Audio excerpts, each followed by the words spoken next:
आजची आणि तितकीच मोठी बातमी थेट दिल्लीतनं येतेय।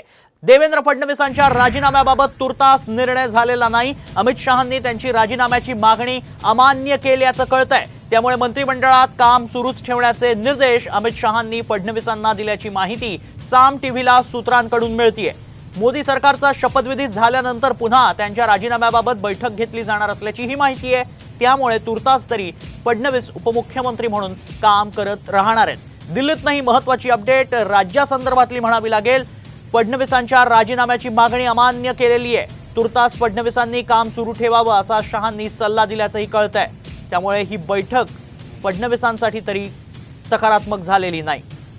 फडणवीसांची इच्छा होती की मंत्रिमंडळातनं बाहेर पडावं आणि पक्षाचं काम करावं, पूर्ण वेळ काम करावं, हीच मागणी घेऊन ते वरिष्ठ नेतृत्वाकडे दिल्लीत गेले होते। मात्र अमित शहांशी चर्चा केल्यानंतर अमित शहांनी त्यांना उपमुख्यमंत्री पदावर कायम राहून काम सुरू ठेवण्यास सांगितलंय।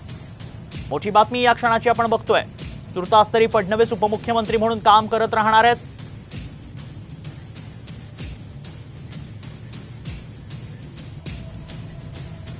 एनडीएत नेत्यांची दिल्लीत जेपी नड्डांच्या निवासस्थानी आता बैठक पार पडतीये।